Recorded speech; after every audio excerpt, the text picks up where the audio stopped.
Hello there, and welcome back to another episode of Sports Etiquette with Evan and Evans. How y'all doing today? We took a couple weeks off because of some health issues, but we're back and we're going to hit on some really important topics this time. First, we want to go over what seems to be the biggest news of the last week or so, which is the new NCAA law that California passed that we had talked about previously but has now been passed about compensation for players' likeness. Now, we got into the fact that we agreed that, look, if you're being sold, if they're making money off of you, you should deserve some kind of money, whether it be an escrow account or something like that. But Evans, now it's taken a whole nother turn. Everybody's involved. Even the state of Florida is trying to get a bill passed like California. What's your updated thoughts on this? Updated thoughts. My personal opinion hasn't really changed, but I'm a little surprised on how quickly this has taken off. Right. Because it won't actually go into effect for a little while. So, like, over a year. Right. But everyone has an opinion, and it's never the middle. Like, it's one of these few topics where everyone knows that there's something wrong with our current system, and you're either for players getting paid or you're against it. And there's no on the fence about it. Like, just today, Ohio State's athletic director, Gene Smith, said that he's against it, which is interesting because Ohio State, so many of those players from their basketball and their football team go pro to the highest level. I mean, D'Angelo Russell, Ohio State guy, I think he played 6 games. Right. But, like, I mean... yeah, I think he played like 21 games. It's part of the problem, though. Yeah. I think it was actually less than that. I think it was less than 20. Wow. I mean, he did not play a lot at all at Ohio State. I think he was probably on campus for 7 months, maybe less. Sounds about right. Yeah. But so, I mean, goes to more the point, there's definitely a problem here that needs to be fixed. Now, with that point, you and I have both been college students, and we understand that going to class isn't the most enjoyable thing.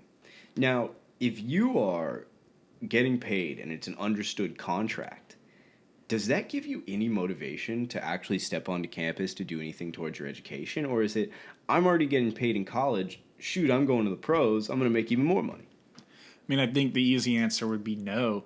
Right. But isn't that a problem, though? Yeah, definitely. And part of Gene Smith, his argument was that it just leaves kind of everything open. So, like, there's really no incentive to go to class if you're already getting paid unless you're going to get kicked off the team and lose your paycheck if you don't. Right. Or what would now be, a scholarship. Right. Now, it's very interesting because one of the things that I've heard a lot about is that it may turn the NCAA into kind of the wild, wild west, where you're initially going to have some people that have figured it out and are throwing money around like crazy, and then you're going to have these mid-major schools who are going to lose even more of their 1 or 2 recruits that trickle down to them just because they're not going to have the assets to be able to pay them. And so, with that being said, are we really going to turn what is one of America's most beloved and popular pastimes into a money game? I mean, NCAA football is magical. You grow up saying, I want to go to the University of South Carolina, or I want to go to wherever it be. And the first day you get that scholarship is a thrill. The first day you put that uniform on, I mean, seeing your parents in the stands, it's more than just the scholarship. It's more than just the game. I feel like it's going to take away a little bit from that. But, I also do understand that some of these guys come from extremely poor backgrounds. And, to be able to get a little compensation for someone showing your face, I get. Well, this is the side of the argument that I feel. Like, we're already, quote-unquote, not paying players. Right. And you have schools that are paying players every single year. Getting caught, not getting caught, it's happening. So we're already here on the other side of the argument where we're not paying players. And this is what it is. We have Alabama, Clemson, and these schools where it's pretty much known these guys are helping these athletes out, Yeah. Like, they're helping them out in some way. And those are small towns that love football, and you can keep everything close, knit, and tight so nothing gets out. And I mean, that's where we're at. These guys are basically facing off in the national championship every single year. You've got Georgia. I mean, you've got all these major college football programs that they're doing it anyway. Yeah. No, you're 100% right. And one thing that, I want to bring up is the fact that do you think that this will even out the playing field? Do you think that with a little bit more money in the hands of everyone that it's going to become a little less Clemson, Alabama? Or is it going to lead to, hey, those guys already have the money available, now it's just going to be legal? I mean, once you started taking timeouts for TV commercials, and once television money got into college football, like really got in, like the Texas Longhorn channel and stuff like that, where there's so much television revenue money that these universities make, we're never ever going to see it go back. Like, we're never going to see that playing field be even out in the same way that it was, because there's that money there and you've opened that Pandora's box and there's no way to put that back. Okay. I mean, like, Alabama's just not going to take a huge television contract to show their games, like when they play like the Raging Cajuns or something like that. Yeah. I mean, they're going to keep making their money, and the best athletes are always going to want to go to where you can make the most money and have the most eyes looking at you so you can make your move eventually to the NFL. Yeah, I mean, it's just very true. It's just not. I don't think it's ever going to change, but you can, like, those giant programs will always have something over smaller programs, and that's not wrong. There's a Power 5 for a reason. Right. I mean, it's the same way in professional sports. I mean, more free agents want to play for the Lakers than the Milwaukee Bucks. That's just a fact. Oh, yeah, absolutely. Now, what my last question with this, because I'm very curious to see how it goes, is what do you take now? Right away, the Pac-12 commissioner came out and said, look, we have a few teams in California. They better watch out because we'll hit them with sanctions if they do start using the law that they just voted on to their advantage. Now, how do you feel about the conferences kind of tying into the states making these laws? It's, there still is almost a double governing agent. Is you passed a law to make it okay to pay these players, but then I'm going to come down and I'm going to ban you from a bowl game because it's not fair to Utah or to Washington or Arizona, whatever it may be. Well, the NCAA has a lot at stake. Mm-hmm. I mean, just looking at the numbers, they made over $1 billion in revenue in 2018, and their profits were over $27 million. And they're technically a non-profit. Yeah. I don't know any non-profit that have a $27 million a year profit gain off of $1 billion revenue. You know what it is, though? The NFL is also technically a non-profit organization. Next, they're going to pull the Scientology move and be like, we're actually a religion. Oh, man. So we should really be tax-free. The Bontes perfect church of anger. Oh, my gosh. You know what? I think I'd be there. Yeah, me too. I'm the number one guy. Yeah. But like we've discussed, it's going to be so interesting to see how or when or what changes in the culture of America and college sports and the love and the passion that everybody has. Is it going to become money-grubbing, hungry guys? Or does it become the NCAA? And maybe this is the birth of some sort of new entity. Yeah, like where more of a professional NCAA, maybe? A semi-professional college football where, you have basically the power programs in this who the players make money, and then you have everyone else in the NCAA. That's kind of interesting. Yeah, we really could be seeing the whole Pangea split of the NCAA into all these different new things, because everyone, there's so many different forms of media nowadays. Everyone is trying to get a piece of that media money and that check. Mm-hmm. It's only natural for athletes to follow suit in this. I don't think there's anything wrong with these guys going and chasing money. Yeah. But I do think that's big trouble for the NCAA. And right. It could be the end of the NCAA as we know it. So now, to end this on a happy note, I do want to thank one person. I do need to thank your mom, Evans. She sent me a fantastic package of a rally towel from the Alabama game and a South Carolina Gamecocks jersey. So before we got off of NCAA football, I just wanted to say thank you so much. That was amazing. Oh, yeah. So go Forever Gamecocks. to thee. There we go. Exactly. So now to get into another hard-hitting topic, why don't we bring up the world's most famous receiver at the moment, Antonio Brown. Antonio Brown. He has locked me in so much to the point where I'm even checking this man's Twitter likes just to see what headspace he's in. But that was smart, though. It gave you such an insight into where he is right now. Yeah. I never would have thought of that. Newsflash, guys. He doesn't really think he did anything wrong. No way. Yeah, he is totally the victim in this situation. I mean, he's basically just pleading that, everyone just wants a piece of him because he's rich and famous. He says, quote unquote, I don't feel I have to settle up with these victims because I don't have to pay poor people. I don't think he thinks he did anything wrong. I think he feels that he's getting a little special treatment. And he's starting to like too many religious, inspirational quotes on Instagram and Twitter. Yeah, it's either inspirational religious quotes, tweets about how, hey man, they're treating you wrong. They're railroading you. There is no league without AB.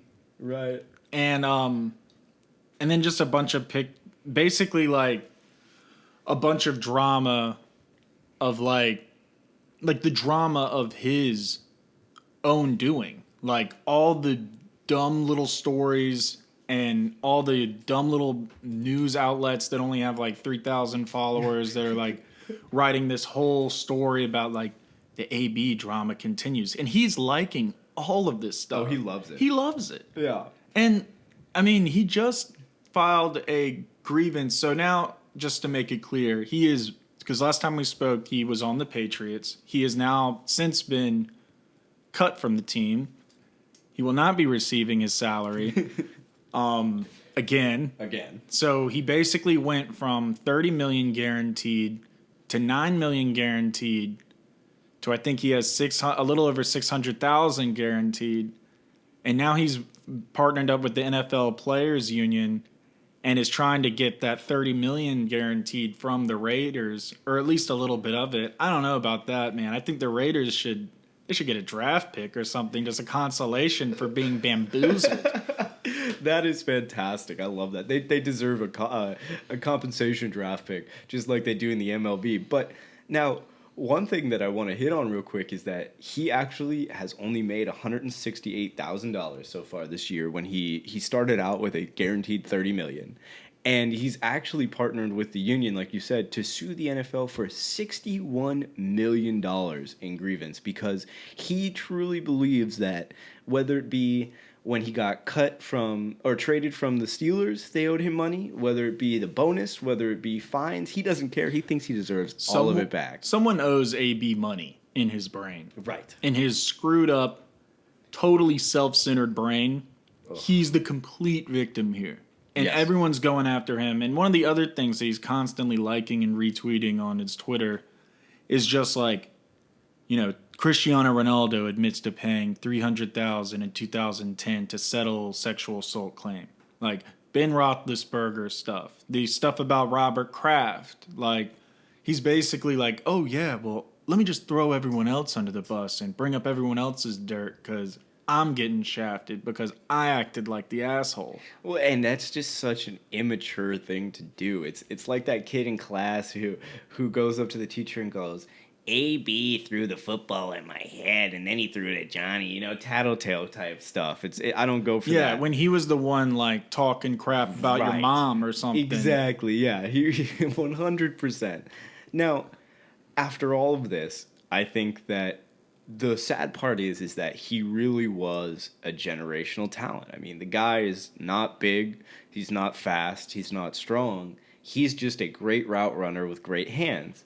Now, in the end of it, whether we agree or disagree with him, whether we like him or not, does this guy ever play another game in the NFL? Yeah, and I think he plays one this year. Wow, okay. I mean, the NFL is a very forgiving league. I mean, let's be honest. Like, God, I'm trying to remember this guy's name now. The defensive tackle, he was for the Panthers for a long time. I'm trying to scrub him from my memory. Uh-oh.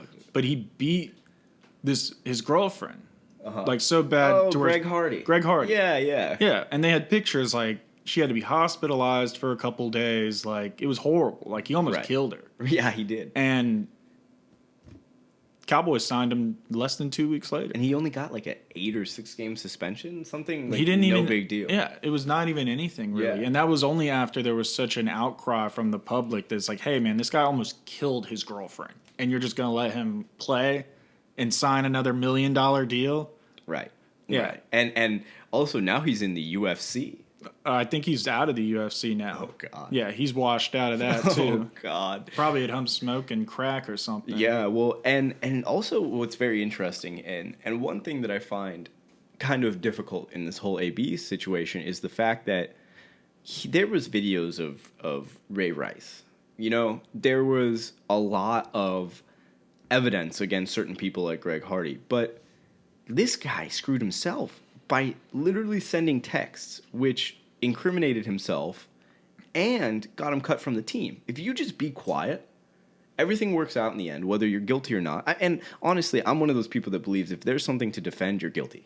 If you're it's like threatening somebody to say, I'm going to hurt you if you keep talking about this, you don't really do that unless you have something to hide. Yeah, and he sent pictures of her children and stuff. Exactly. I mean, what he did was, it was unforgivable, and he shouldn't play another down of football for the rest of this year. So who signs him? Cowboys. Okay. I can totally see I mean, Jerry the Jones doing Cowboys that. right now are pretty much a whole team. Like they're really good at every position. But They need another stud at receiver. yeah, if that team starts to slip, I don't trust their receiving core. No, especially with Michael Gallup hurt. Yeah. Yeah. I mean, I just don't trust it. It's been good so far. Well, they It's only been put up good, 10 not- points last night. Right, good, not great. I mean, with AB on that team, They're it's great. easily a Super Bowl favorite. I mean, Jerry Jones would sell his firstborn son at this point Yeah, for no doubt. for another Super Bowl. Oh, my So I mean, God. I think we're definitely like around week. When does it end? When you can stop signing free agents? Oh, I honestly thought that it went through the whole season. I think it does. but that's actually. just me. So what are we calling? Week? I'm calling week 8. Okay. The wild card games. They're coming up. They're looking really interesting too. Well, and it's very interesting because of the injuries, actually. You know, you're looking at, you have Milwaukee and Washington. Right. And then the AL game is... Tampa Bay and Oakland. Right. The A's and the Rays. So, now, first off, we got to bring up Christian Yelich. I know we talked about him on the podcast last week, but, I mean, that guy being out is just about as big a blow as you can possibly have for a team. Yeah, I think it's huge. Yeah. Which sucks because, I mean, you were going to have a really good matchup there. Yeah, and when they played the Dodgers, if they won, it was going to be a rematch of what was a pretty good series last year. Yeah. You have two pretty much MVPs of this season facing off. Exactly. I mean, you've got just two hot teams. They were hot basically the entire regular season. I mean, you pretty much have two MVPs facing off.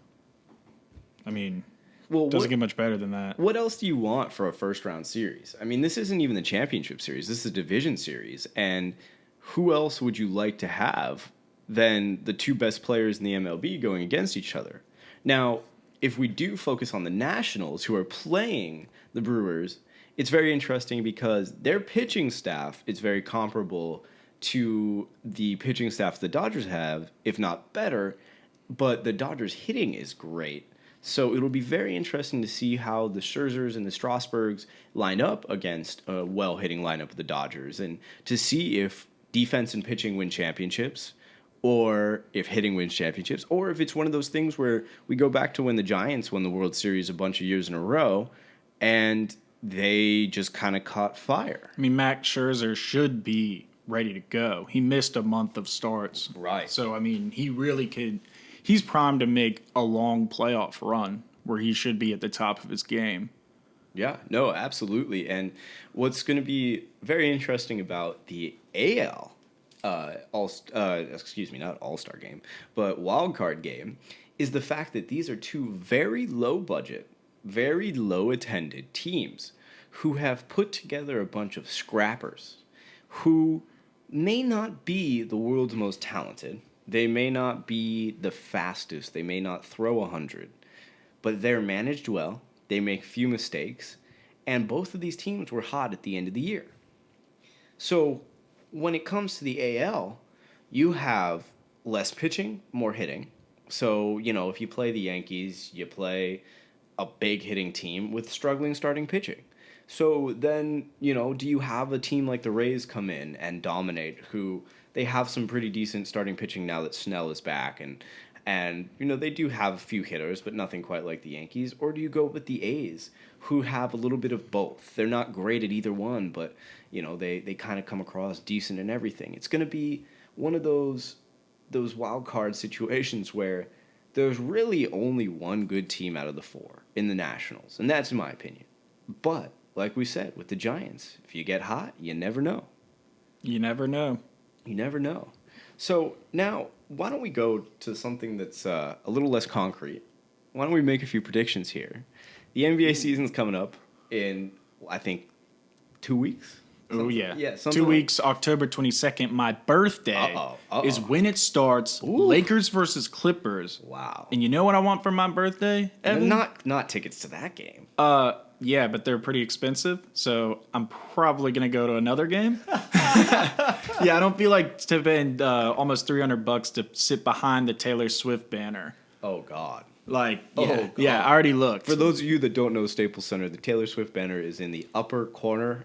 You can't really sit behind it, but it was. You can sit behind it. Really? Oh yeah, there's one row that sits behind it. I saw it in the. They better pay me to go to that game. Yeah. Oh yeah, and there are guys that will pay like over $150 to sit there just to be in the building with LeBron James, Anthony Davis, Kawhi, Peg Leg Paul. Oh, who won't be playing? Or my bad, I meant to say Peg Leg Kawhi and old broke shoulder Kawhi. Paul George. So one thing real quick about the Taylor Swift banner. I'm a huge Kings fan. They put it up after we won the championship in 2014. We have not won a playoff series since then. She is the curse. We need to take that banner down. She has nothing to do with Staples Center. Oh, wow. Yeah. I mean, she sold out the most performances. I don't care. That needs to come down so the Kings can win again. But that was just a little funny side note. Look, man, you're going to get the Swifties on this podcast, and I don't want to have to deal with that. I'm sending them all your way. Well, talking about predictions here. So what do you think East Coast? Okay. Better than last year? Definitely. Has to be. You got, Kyrie's staying, but now you've got him with Durant, and arguably, I would say he's with they added Durant. Right. Durant's not going to play this season. He's not going to play, but just the fact that he's there makes the East better. Right. And I'm talking overall. You're right. For the upcoming season, he's not going to play, but I don't think they can be much worse. I mean, they were kind of a laughing stock other than a few top teams. The fact that they won the NBA championship was a shock to me. Right. Toronto is not going to be good this year. I mean, they lost their best player. Yeah, but then I saw one of their players were out there saying, we're the team to beat. Like, we're really good. And it reminds me of when Tristan Thompson last year was like, hey, we're still the champions in the East. And it's like, no, dude, you guys are a lottery team. You just don't know it yet. Yeah, you are trash. You've destroyed the Kardashians destroyed yet another career. Sorry. Right. And one of the Jenners is dating Kyle Kuzma, so I'm really, really nervous. Oh, sorry, your season's over before it started. It might be done. But my prediction for the East, I think the 76ers got a lot stronger. I think Jimmy Buckets, although I love him, was a little bit overrated last season. I totally agree. I'm so glad you said that. Yeah, I love Jimmy Buckets, but I think he was a little bit overrated. Last year was weak. Yeah, they were like, oh, we got Kobe Bryant on our team. And it's like, nah, you guys got Jimmy Buckets. Who's also 31. People forget that. He's an older guy. Yeah. And he's going to take 25 shots a game. Yeah. And he's probably only going to make 12. If that. Yeah.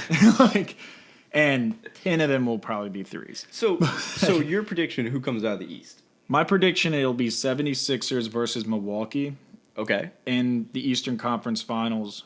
and Milwaukee's coming out of the East this year. Giannis. Teaming up with his bro. Yep. I like that workout duo. And the Lopez brothers. I was telling Evan before the podcast, I'm a big sucker for brothers on any sports team. Okay. They just make me, I don't know, I just root for them harder. Hey. I like it. And I like family, baby. Two brothers, like you have two brothers on the same team, or two pairs of brothers, I should say, on the same team. Yeah. And I'm just loving this team, man. I mean, they got Kyle Korver in there, George Hill, you got Pat Cunningham, DiVincenzo. I mean, a lot of 3-point shooting on that team. They definitely got deeper. That was one thing they needed. Well, they didn't lose anyone. Right. Everyone re-signed. Exactly. And they added Robin Lopez, who played great pretty much had a resurgence. Yeah, he looks like something out of The Simpsons. Yeah, he does, though. Yeah. He really does. He looks like that druggy dude off of The Simpsons. 100%, yeah. You're right. Never saw that before, but now I can't get it out of my head. But, yeah, I mean, they have Bender still. You got Bledsoe. I really like that Milwaukee team, and I like Giannis as a leader. I think he's going to keep that team playing hard. Okay. Their nose to the grindstone. Milwaukee, I mean, that whole energy of their arena, I think is going to carry over into, now that they have their MVP, it's going to carry over into next season as well. Okay. This could be their year. I like it. And so now before we get into, like, personal awards, what of the duos? Because that's kind of the new thing in the NBA. It's not a super team, it's a duo. Which duo? I mean, you can consider Giannis and Middleton a duo for all I care, or you can talk about LeBron and AD. Which one's going to be the most successful, and which one's going to be the least successful? Right, and we did talk about on one of the older podcasts, the super team is done, and it's now time for the dynamic duo. Right. The dynamic duo this year, I think, is going to be LeBron and AD. Can't go wrong. And a little bit of bias. Oh, just a little bit. But you have LeBron James, who was injured last year. Little bit of not really a decline. He was just injured. Well, and his team wasn't exactly It was bad. Great. It was a bad team. I mean, it'll be interesting to see how those guys do in New Orleans, but as of now, they don't look like a great team. No. It'll be surprising to see if that New Orleans team can make the playoffs. I don't think they will. Well, I forgot they got Derek Favors, too. Right. I was reading a funny story. He signed with the Pelicans because he got a taxi driver in New Orleans who said that everywhere else doesn't have the same soul as the city, so he signed there. I thought that was funny. That's pretty interesting. Yeah, I know, right? But, so we got AD and LeBron. And LeBron, I mean, you have top 5 players. I think AD is going to take the reins of this team and lead it in a defensive way. He's already said he wants to be the defensive player of the year. That's his goal for this season. And you have LeBron, who's always been a pass-first guy. And I just can't wait to see that. You have both of them completely physically imposing guys. I mean, they can just dominate physically. Oh, yeah. Against other players. Well, and then they still have smart. Dwight Howard, who's a physical freak. He is. He made all the things aside. Yeah. I mean, that guy's shoulders are impressive. He's huge. Yeah. Did you see him walking in to, I think it was the WNBA game? No, I didn't. Like, it was AD, LeBron, and Dwight looked bigger than all of them. Oh, I mean, Dwight is huge. And he's chilling with AD and LeBron. They're all coming. Going. Yeah, they're getting the chemistry going, man. They're getting buddy.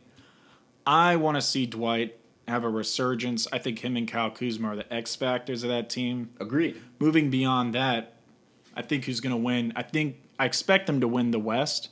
I think it's going to be a Clippers Los Angeles matchup in the Western Conference Finals. Oh, and I think it's just going to start like, let's be honest, the Lakers-Clippers rivalry was more of just like you guys looking up to us. Well, it's always been a B or a C rivalry. It's never been the Yankees-Red Sox, but it's always, people do know about it. Right. We're a rival because we're in the same stadium. Exactly. Not really because we're 100%. Competitive. Well, and even if they were LA and LA, it wouldn't be the same. It's that they both play at Staples. Right. And I think this is the first year.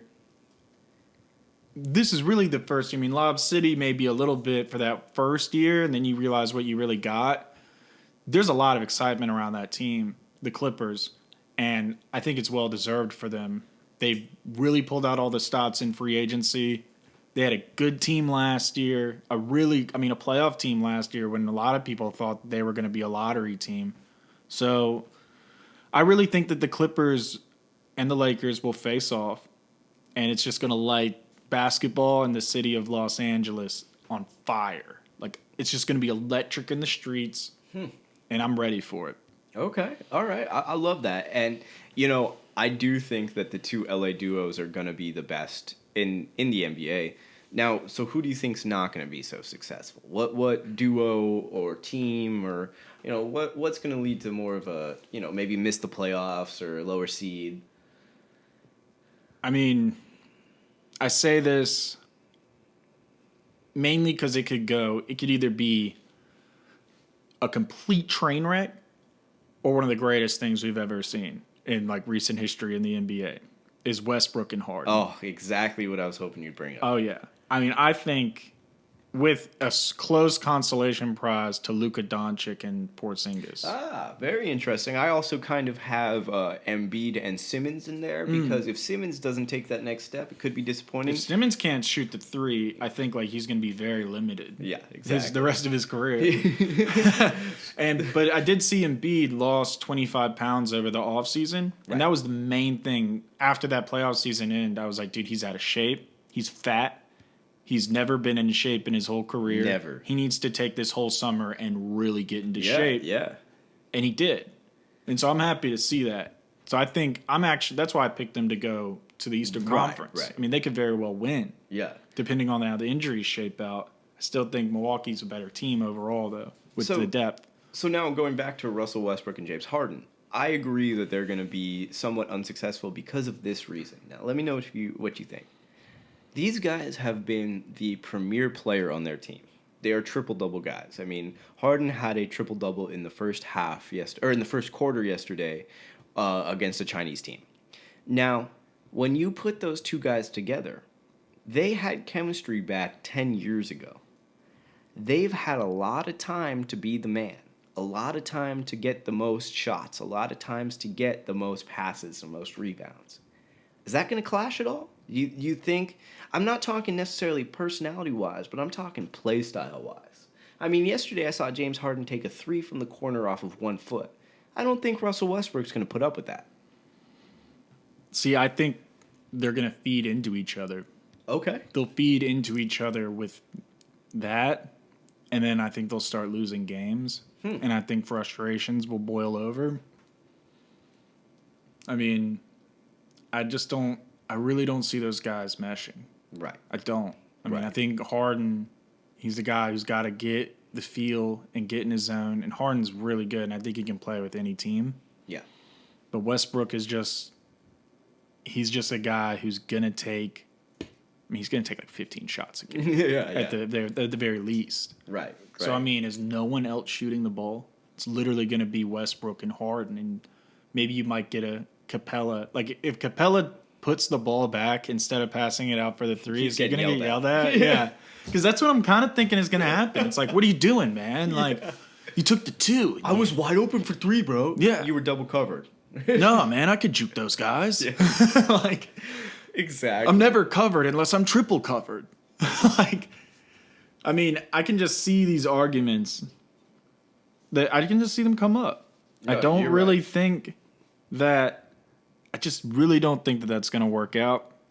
The consolation I want to talk about real quick, Luka and Porzingis. Yeah. Luka played great last season. I think that's partially like no one had really a lot of film on him. Oh, exactly. Like, exactly. He never, like, film against him playing against legitimate ballers. I'm not saying the Spanish league is horrible. It's actually a very, very good professional league. It's not close. No. Yeah. So you finally have tape of him playing against guys and what position, what he's good at. He was a little heavy last season. I think he needs to drop weight. Porzingis still hasn't proven if he can be 100% healthy for a whole season. I mean, that could be a nightmare waiting to happen. Yeah, no, absolutely. They're both somewhat injury prone and both somewhat unathletic in ways. And like Doncic is by no means fast. Oh, no. That was the knock on him, and one of the reasons he didn't go first overall. He's not fast and he can't really jump super high, but he uses his body well. Oh, look, I mean, His footwork's not good. to knock on the guy. I mean, Right. he's still a great basketball player. But you're right. His athletics are lacking, and that was a knock on him coming into the draft. Right. And if an out-of-practice Porzingis can't get his newly toned, air quote, body, into action, I mean, who's going to rebound for that He looks team? skinny. Yeah, but like, they both sit on the outside. They both are three-point shooters. They're not creators, and they're not rebounders. They don't bang down low. I mean, Porzingis is 7'3", but he's not exactly Shaq. They're gonna be a soft team. I agree.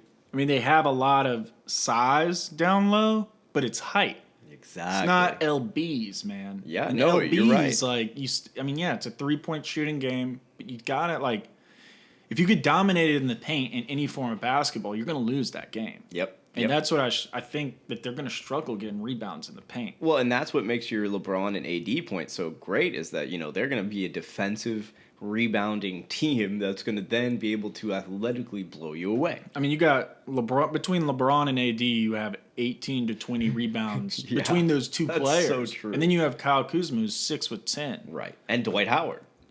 Yeah. Dwight Howard. I mean, you've got.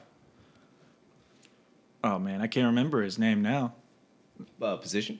Center. Well, anyways, they have Dwight Howard and Kuzma and AD and LeBron. Those are some big guys.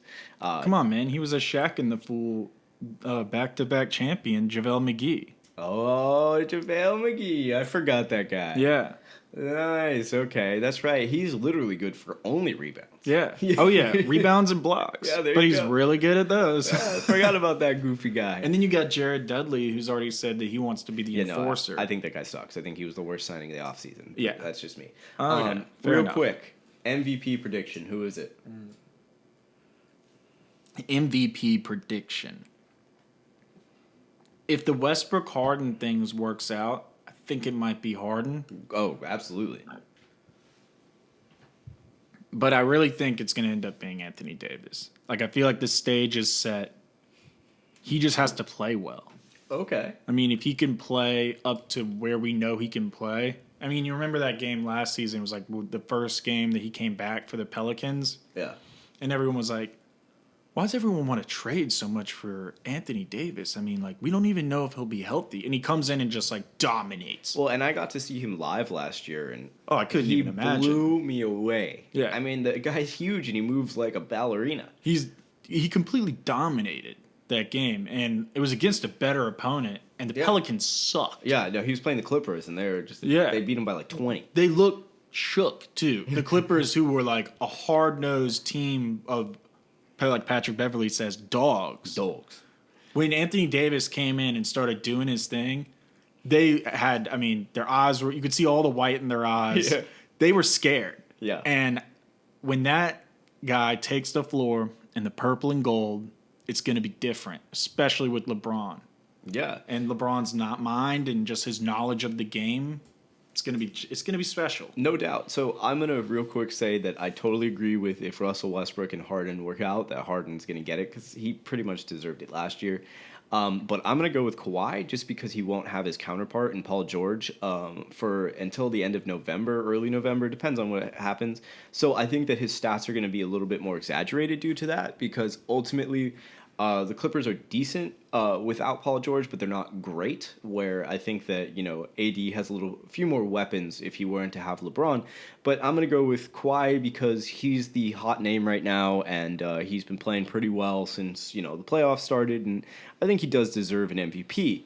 So we're gonna go with possible James Harden on both of us, and then we're gonna go with AD and Mr. Kawhi Leonard. So now. It's funny we went with the Lakers superstar and the Clipper superstar. I'm only wearing a Clippers sweatshirt. Right.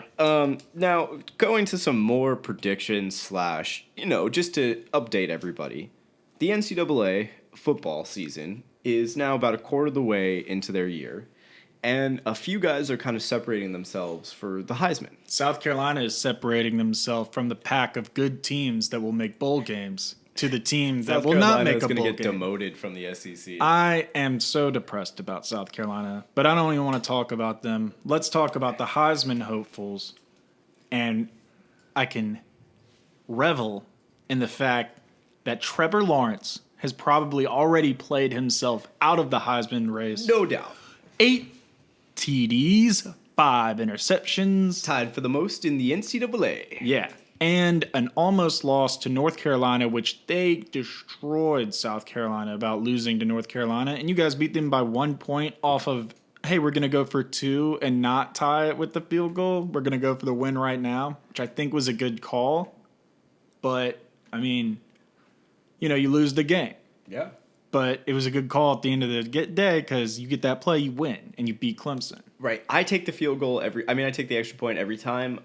Give me a few more drives. Let me, especially with the way that the college football has their overtime set up, I'll take my chances any day. But I totally understand the move to go for 2. Trevor Lawrence, no doubt, has played himself out of the Heisman. The guy is actually tied for first in Power 5 conferences with most interceptions, which you'll never win a Heisman doing that. Now, one guy that was kind of borderline, nobody really knew what to expect, was Hurts from Oklahoma, Jalen. Now, I think you're a little high on him this year. I am firmly hitched to the Hurts train. Likewise. Yeah. The Hurts wagon. The Sooner wagon. The Sooner as wagon. I should say. Yeah. I'm hitched. I'm riding down this Oregon Trail with my Sooner bros. Me and Jalen Hurts are going all the way. We're going to get that trophy. We're going to laugh at Tua and Nick Saban while we're doing it. Tua's going to go to the NFL. To the Dolphins. Oh, yeah. And Saban's going to be like, oh, man, missed out on another Heisman. But guess what? He's got Tua Jr. backing there. Yeah, that's true. Saban will be okay. But Jalen Hurts, real quick, just playing on fire. I mean, man. he's making the last 2 Heismans. For those of you that don't know, the University of Oklahoma has had Baker Mayfield and Kyler Murray the last 2 years, and they've both won the Heisman. Now, to see a three-peat from transfer quarterbacks from the same school is going to be difficult, but Jalen Hurts has literally blown their stats out of the water. It's not just that he's done better, he's blown it out of the water. He's 66 for 85, 1,295 yards throwing with 12 TDs, 1 interception, 440 yards rushing with 5 TDs, and that's in 4 games. Wow. And they're playing good talent. They are not playing slackers. Because if you look at Tua's 113 for, he's thrown almost double the passes, and he has almost 500 more yards and 1,718 and 23 TDs and 0 interceptions. But they haven't really played anyone They were yet. playing Southern Miss last week. And they played South Carolina. Oh, man. Yeah, no, I think that there's no doubt that Tua is talented. I mean, he's really good. To not throw an interception is remarkable. To have the yardage and the TDs that he has is also remarkable. But he has the best receiving core in the country. They haven't played as tough a schedule. Arguably the best offensive line. And exactly, and that's what I was getting to. And the best offensive line. Now, Hurts is doing it both. I mean, he's running it, he's passing it, and they're playing some legitimate competition. I mean, they've already played Texas, which is a rivalry. Right. So now, one thing that I think is kind of getting overlooked is Fields in Ohio State, because he has now had a rushing touchdown in each game, which is a record. And he's also thrown for at least 2 touchdowns. Now, he really hasn't played anybody. He hasn't thrown any interceptions, by the way. They haven't really played any good competition. I mean, he's barely made it into the second half in any game. But they did play Nebraska. That's an okay team. Yeah, I feel you. They're always overrated. They always start in the top 15, and they end up not ranked. But Miami of Ohio. Oh my God, that defense though. So I think that once he gets into some conference play, it'll be very interesting to see if he separates himself and shows that he's an amazing quarterback. But those 3 guys, Tua, Hurts, and Fields, are exceptional quarterbacks who are all having unbelievable years. And Mr. Trevor Lawrence, Mr. Heisman candidate, Mr. I took over, and kicked Kelly Bryant out of there, ain't doing nothing. Yeah. He's playing. I mean, even Jake Fromm is ahead of him at this point. Yeah, and Jake Fromm is like barely put up 200 yards in each game. I mean, Jake Fromm is playing within the confines of that Georgia offense, Right. just Run mostly first. run heavy. So, I mean, it's hard, but he is 62 for 82. Oh, That's a very, very high Ooh, percentage. okay. 788 yards, 0 interceptions, 6 TDs. It's definitely low compared, but you got to say, I mean, it's Georgia. They probably had the hardest schedule of any of those guys from so far. 100%. They've already had a little bit of SEC play. They had to play over Notre Dame. Notre Dame. Yeah. Yeah, who's actually a very talented team as much as I hate them. Yeah, same. I mean, but they are very good, and they played well in that Georgia game. I think definitely Jake Fromm, he's getting overlooked because his numbers don't jump off the page. Very steady performance. You know, and there's something to be said for somebody who can night in and night out in the toughest conference in football be consistent. Right. So really quick, now we've talked about the Heisman. Give me one team that's a lock to make the playoffs and one team that's maybe in the top 10, maybe just a little bit out, who has no shot, that's overrated. I mean, I think Bama's a lock for the playoffs, personally. Right. Yeah. I think Bama's a lock. We can say that. We can say that. That's We can totally say okay. that. I do think that Ohio State will sneak in there. But as far as a disappointment, it's got to be Clemson for me. Clemson, I don't know, because Clemson has that game every year. Last year was Syracuse. Absolutely. Yes, And very I mean, true. they can clean it up at the end. We can see them do that. I mean, Notre Dame pretty much sealed their fate. Yeah. After losing to Georgia, I don't think there's any way that they make it into the playoffs. Okay. That's a great analysis. Unless Georgia goes completely undefeated and Yes. and they make Notre the Dame playoffs. wins out in a major way, like in dominant fashion. Right, and they're like the 2 and 4 seed or something. Right. Yeah, no, that's a great point. Now, one thing I want to bring up about Clemson is I think we forget how much talent they lost. They did lose a lot. They lost 8 starters on defense that were not just good players, they were great players. And I think that that's going to make a big difference in this year is the fact that their defense is not as good. They can't just put up 21 points on offense and win. And they have a lot of young talent that's really good, but that defensive line has changed. They Right. can't control No the pressure. Yeah, they could come in and just dominate the line of scrimmage. They can't really do that on defense anymore. Or it didn't show in the last game against North Carolina. But even the last couple, it's been It's been slow rough for this them. year. Yeah. So now why don't we talk about something that was, I believe, the second most important or big news of this week behind the laws dealing with the NCAA, and that is hits to the head / Vontaze Burfict, the linebacker for the Oakland Raiders. So for those of you that don't know, he's had a fairly large and complicated history with steroids and illegal hits that led to suspension. And he then hit Jack Doyle, tight end for the Indianapolis Colts last week, and was after that he got suspended for the entire rest of the season, forcing him to lose about $3 million in revenue. Now, when it comes to hits in football, I had a very wise man tell me that they need to hire people from rugby to teach them how to hit properly. Now, that I found very interesting. I then talked to a quote-unquote rugby expert, and he said, you know what? We've been playing this game for 200 more years than football's been around. We don't have CTE. We don't have the concussion problems. It's because we learned how to tackle properly.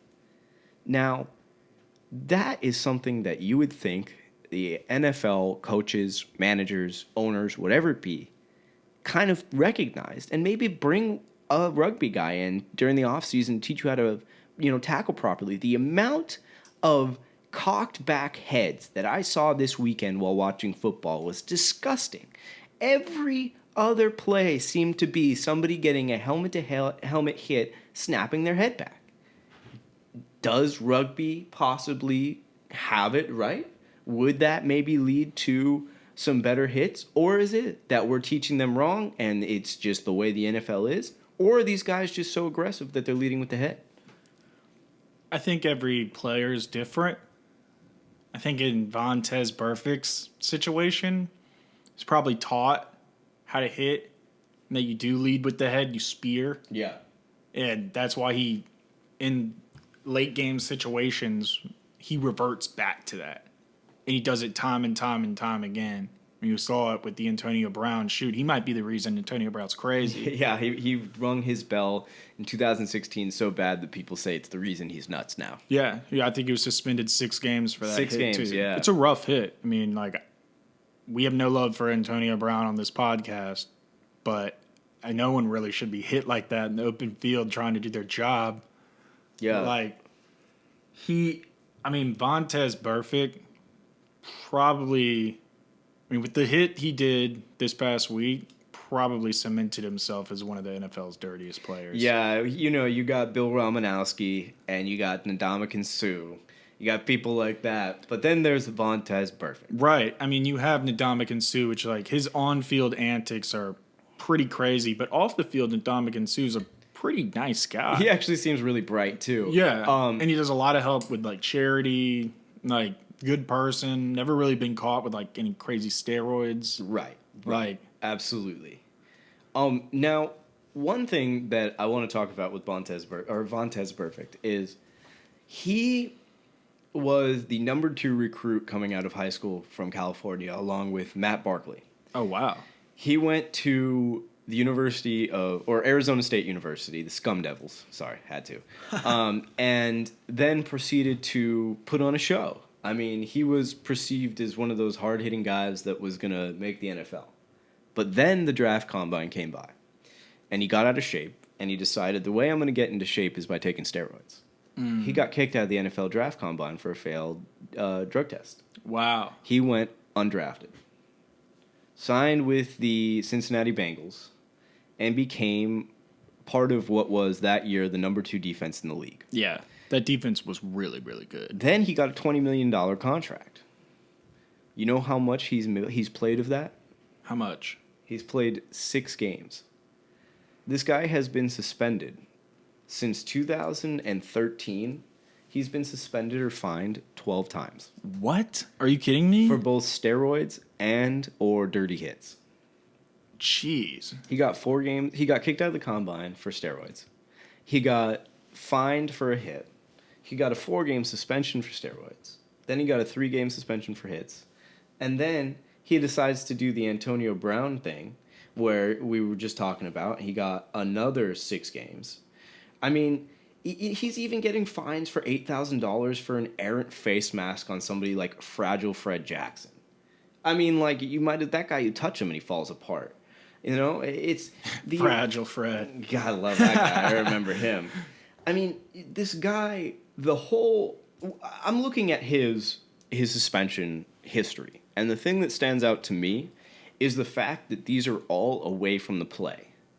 These are called errant hits, which means what they classify as not in where the ball is, in the center of play, which means he's going after guys. He's a headhunter. What an idiot. We had, when I played football in high school, I mean, I think everyone knows this, you have names for those guys. They're called headhunters. Yeah. Like, you look out for them on kickoff because that's where they usually are. Right. And they're just looking for someone who's not really paying attention or not, like, completely involved in the play, and they can just go lay them the fuck out for their highlight reel. Yeah. And it seems like Vontaze Burfict is, like, the NFL version of that. Yeah, no doubt. And I mean, look, he actually knocked the old Packers wide receiver James Jones out for a whole season due to a dirty hit. And then I also forgot that just last year he missed the first 4 games of the year because he got suspended for steroids. I totally forgot about that. Oh, wow. So, I mean, this guy doesn't just have a checkered past. I mean, it's multiple things. Yeah. So I truly believe that this guy will never play another down in the NFL. You think he's suspended for life? I think he's going to get the death penalty. I mean, so he's been suspended for the rest of the season. Right. And that's official. Yes. But how so you many think that times will can this turn happen? into him being suspended for the rest of the season, the Raiders moving on from him, Right. and then him never being signed to another NFL team? I don't know if he'll ever actually get the death penalty, but I don't know if anybody will ever sign him again. Right. I really just don't. Basically, the Colin Kaepernick treatment. I hate to put it that way because it's a little different. But it's also now the Antonio Brown treatment. Right. I mean, look, it'll just be blackballed. Look, if AB, and I'm not, by no means do I believe this or know anything, but if AB gets found not guilty, I mean, he essentially got kicked out of the league for text messages. Right. You know, I mean, you never quite. A lot of the death penalties, quote unquote, in sports is based off speculation. I mean, like we said, Ray Rice, he had evidence against him. If nobody wants to sign that guy, that makes sense. But AB and Vontez Burfict, I mean, I wouldn't want them on my team. I don't think I'd want Vontez Burfict on my team if I'm trying to win. If Well, I'm trying to that's actually the thing. go and make a playoff, Exactly.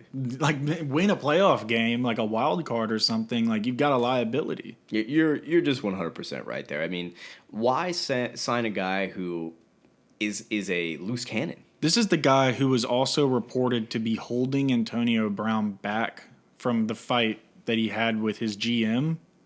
Just like the NFL is such a weird place. Well, yeah, that was also one thing I was going to bring up. Is I mean, it's so weird. This guy, he in training camp for the Raiders, kind of was like brought up, but like come across as a good guy. Yeah. I mean, Yeah, like, they were like, I mean, I'm trying to put on my HBO Hard Knock voice. Vontez Perfect. He's had a checkered past, but he's looking for redemption that was with perfect. the Raiders. Uh-oh. The Raiders have taken a chance on Vontez Perfect, and he is poised to be the backbone of a hard-hitting defense. There you go. There you go. And then it's like HBO, Vontez there he basically is. like, hey, yeah, guys, just brought you guys some IHOP. You know, eat up. You know, you guys are great. Yeah, you go guys Raiders. are great. And he's like, you know, talking to like Derek Carr's kid, being like, hey, what's up, little buddy? Like, he's like, and on the field, he's like borderline murder. Like, Yeah. he's like assaulting people on the field. He's Like, gonna he should rip be- your head off. Yeah, like that wide receiver from Green Bay. I'm looking at the hit now. Like, he should have been brought up on charges for that. No, seriously. Yeah, he Yeah, really yeah. should have. No, yeah. actually. If I was that wide receiver, I would have brought him up on charges Yes, for that hit. Yes. Yeah. Yeah. Yeah. No, I totally agree. So just going back real quick to a point I brought up earlier, I think that it's the way that these guys are taught naturally to hit. I think that it's going to start from the Pop Warner level, changing the whole atmosphere of these nasty, nasty hits. I mean, starting Thursday night last week, we saw Aaron Jones get carted off with his neck having to be stabilized, and then it happened twice on Sunday. There is no room in the sport of football for that, and that actually, I believe, is how it declines in popularity. We talked a couple weeks ago how fantasy football may have saved the NFL. But if you don't get the new generation of kids playing it, because right now we're in the prime. We have the people who are a little older, a little younger than us, who grew up with football on TV, who are freak athletes playing at the top level. But if we don't get Pee Wee back up, if we don't get Pop Warner back up, there's not going to be another generation like this. So I think whether it be learning from rugby, whether it be learning just a new technique in general, I think that we have to go start from the bottom up and teach these kids how to hit safely. I agree. I totally agree. Now, Because once you get to the NFL college level, you can't teach that. You got to let these guys go. right. Kind of brings me to my next point. Which is one of letting go, to Letting say go. the least. And it's about a family that we both have very different opinions on. And a family that has been pretty polarizing in the NBA the past couple of years. Right. You guys can probably guess I'm talking about the Ball family. The balls. LeVar, Lonzo, LiAngelo, and LaMelo. And the wife who seems to just stick around enough to where you know what she looks like, but you don't know her name. Well, she had a stroke when like right before Lonzo got drafted. Oh, I didn't know So that. she wasn't able to that was actually like one of LeVar's like where people were like, well, he's like wheeling his wife around who just had a stroke. Like, can't be that bad of a guy.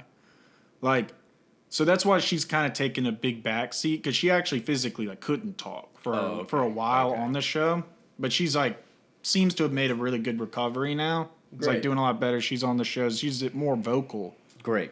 And which is actually good because she seems very, she's like rule number one, like we got to stay together, you know? And you guys probably saw on the internet, Lonzo Ball and LeVar, because they have their TV show on Facebook, Ball and the Family. at Facebook's #1 show.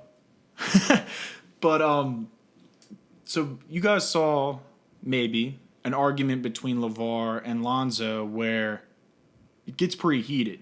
They're talking about their company BBB, Big Baller Brand, which I own a hoodie from. Should have brought it today. But they're talking about their brand and possibly changing the name because the business partner that LeVar had set up for BBB ended up embezzling over $1 million out of Lonzo Ball's personal fund.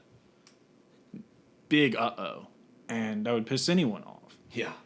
And so they got in a huge argument where Lonzo seems like he's ready to either walk away from BBB or change the name at the very least and just start over. And LeVar is like, no, we've gained so much traction with the BBB name, we can't give it up. So they get into this heated argument at the kitchen table. And it's like a real argument. And you can tell, like, they have shots of LaMelo and the other members of the families like kind of looking in with wide eyes and then kind of just putting their heads down or bearing into their phone or something. And LeVar during this argument refers to Lonzo as damaged goods. Oh. Yeah. I mean, the quote is pretty bad where he just basically says, listen to me, son. When I come out with a name and then somebody tells me to change it, that's like telling me to change your name. That's like people saying, oh, yeah, change Lonzo's name to Alfonso on the fact that he's been damaged goods for the last 2 years. And as anybody, you're on TV, man. Oh, it's not like these are God. hidden cameras. There's a giant camera with a guy standing right in front of your face. Probably multiple. Oh, yeah. I mean, it's one of those things who anybody who has a decent relationship with any of their parents, that hits home. That's hard to hear. And Lonzo pretty much downplayed it. His big quote was pretty much saying that's what families do. He was saying, I think that was the most popular scene of the show. It was everywhere, but it's a part of life. I'm growing up. He has his ways, I have mine. We just got into it. That's what fathers and sons do. As time goes on, at the end of the day, he loves me, I love him. But we're not always going to agree on everything, and that's where that was. Lonzo's definitely seemed this year to take a big step in becoming his own man. He's been taking meetings with other shoe companies. He's been doing his own thing as far as in the off season, setting up his own stuff, giving back to the fans. Him and Josh Hart had a PUBG tournament where they basically hung out with fans and stuff. And when Lonzo was at the Lakers, he really wasn't doing that. No. He actually lived pretty close to me in the marina. Pressure. Yeah, and he would never, like, you'd see him walking his dog sometimes, but, like, you'd really never ever see him.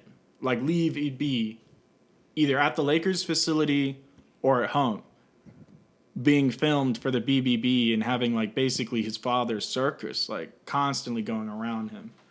So he seems like he's kind of coming into his own at the Pelicans, and he's starting to get his brothers on the same page as him. And the big news this week has been LaMelo. He's been tearing it up in Australia. Yeah. I mean, LaMelo kind of took, in their final preseason game, he didn't play that great.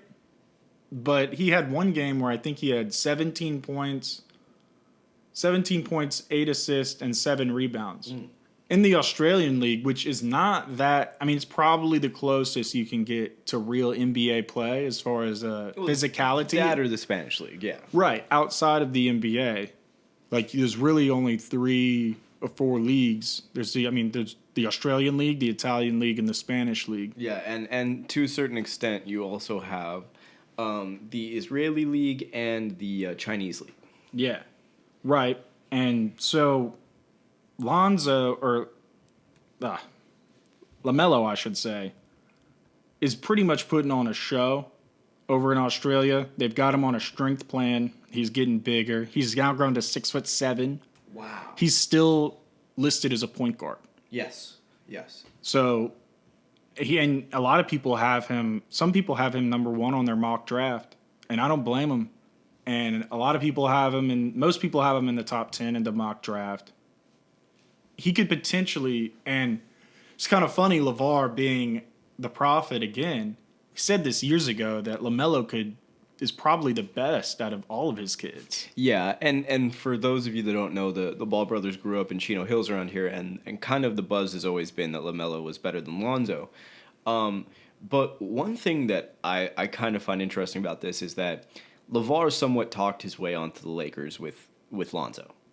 Does he at all hurt LaMelo's draft stock, and does LaMelo being in the media and having so much so much information on him, does that hurt him at all, or is it just this guy's a great player, he's going to be a top 3 pick no matter what? Well, I think with LaMelo, it's a little bit different because he's been under the spotlight longer. I mean, we've actually seen this kid grow up to from a kid in Chino Hills with braces, shooting half court threes and making them, to being pulled out. I mean, he went to the equivalent. It's almost like military school where you went to. It's like, hey, son, I'm going to take you out of your high school with all your friends in Chino Hill where you're like a superstar celebrity. Guess where we're going? Lithuania. Yeah, the most... where it doesn't, the sun doesn't even shine. It literally is the country with the most suicides because it's so dark. Right. The sun did not shine for, I think the first week they were there. Oh. I mean, how depressing would that be? And you're with, you're constantly with cameras, and you're with your dad, too. I mean, that's that kind of... you're constantly hanging out with your dad. I like hanging out with my dad, but when I was in high school... He's not LeVar Ball, though. Yeah, and when I was in high school, you don't want to hang out with your parents. No. You know? You want to be hanging out in L.A., going to the Santa Monica Pier, hanging with your friends. Yeah, he wants to be at Chino Hills High, getting all the girls he wants and being the superstar on the basketball team. Instead, you're in Lithuania, where a 31-year-old Lithuanian pro, it's basically this guy's trying to steal my spot, this little kid, and I'm going to show him what's up. I mean, I think the strength that it took to keep his head down and do what he's had to do this whole time and not say anything and not freak out or have an episode. I mean, I think it speaks to his maturity. And I think we're kind of downplaying the fact, we're kind of doing what we did with Lonzo and we're putting LeVar's actions on his kids. And I think LaMelo, at this point, if you're going to draft LaMelo, you know what you're getting. But he looks like he could be a generational talent. He reminds me of a skinny Carmelo. Like a skinny Carmelo Anthony who plays point guard. I mean, he can drop it from anywhere on the floor. He needs to get a couple more moves in his repertoire. He needs to get a little bit bigger. But he's on his way. I mean, he's grown up huge. I think he's going to be a star in the NBA. Yeah, and you brought up a good point. Maybe being in the spotlight so much has actually made him that much more mature and will lead to him being able to handle it a little bit better than his dad or his brother. Well, both his brothers for that matter, considering he couldn't stop from stealing. But when you come to a 6'7" point guard, if he's got any talent, you got to take a flyer on a guy like that. 6'7" point guard who can make threes from half court. Right. I mean, you're talking about a crazy freak, almost in the likes of a Bull Bull. Yeah. You got 7'2" center who can shoot threes, and you got a 6'7" point guard that can shoot deep threes. Get them on the same team. Oh my God. That's what 2K is for. Exactly. Trust me, they're already on the same team. Him, Lonzo, Zion, and Alex Caruso. The bald eagle. The bald eagle who likes to Photoshop himself getting buff. He didn't Photoshop that. It was someone else. Oh yeah. No, I wasn't necessarily blaming him. I was going to say, that would be weird if he did that himself. No. I was just talking in general. Anyways, thank you so much to listening to our slightly longer topic but harder hitting episode. We feel that these are things that have to be talked about. Safety, family. What else is there? We missed we missed an episode, so we had to catch up. Yeah. And just get everything on the table with what we want to talk about this season, because we're getting into October. Best time to be a sports fan. Oh my God, the best. You have basketball starting, you have hockey starting, you have the MLB playoffs, you have the NFL season. You literally can't ask for anything else. You can't ask for anything else better, and we're going to be with you guys every step of the way, breaking it down. Exactly, and on that, please enjoy your week. Enjoy the fact that sports are galore, and thank you for listening.